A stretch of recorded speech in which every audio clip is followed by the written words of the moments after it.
Single word, the answer is no. And tonight I come to you with some numbers that expose China's vulnerabilities. Its financial stress, its debt. I also tell you why the situation is unlikely to improve anytime soon. You see, the Chinese economy is in a state of crisis. Corporate debt defaults are set to exceed 100 billion yuan for a third consecutive year. According to a report, in the last 2 weeks, China has seen a surge in missed repayments. Onshore delinquencies have touched 104 billion yuan or $15.8 billion, and offshore delinquencies are pegged at $8.1 billion. What is to be blamed for this? China's flawed policies.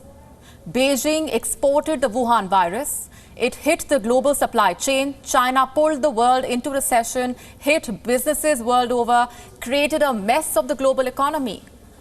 But Beijing wanted to ensure that Chinese businesses tide through this crisis and maybe profiteer from it. So what China did is that it opened up its credit taps, gave out more loans, doubled down on debt. Now, 11 months into the pandemic, lenders want their money back.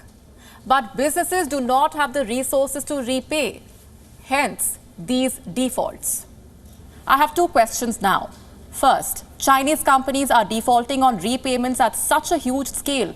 Corporate debt is exceeding 100 billion yuan for the third straight year. How then is China claiming that everything is business as usual? It was just last month that China said its economy is back on track with a 4.9% growth in Q3. Question number two, what do these numbers say about the situation in China? They say never trust numbers coming out of China. For all you know, the real situation could be worse. Chinese companies are missing payments for a variety of reasons, but topping the chart is bankruptcy.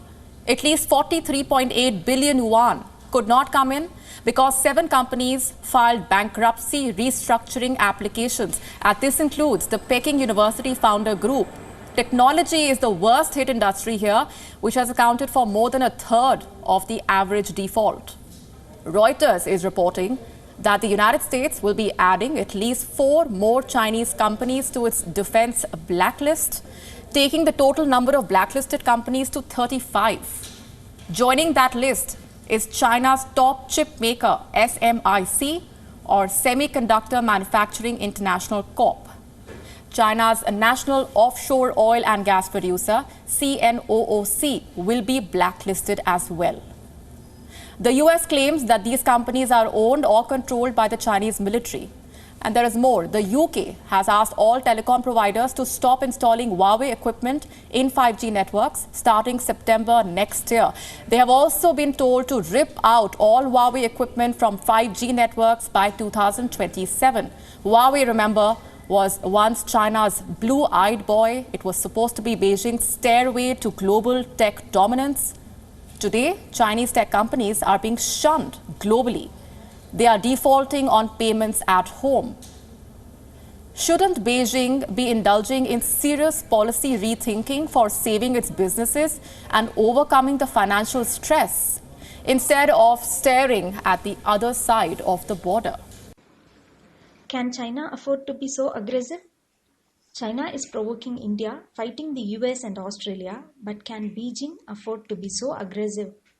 Does it have the money? Report says China is under severe financial stress.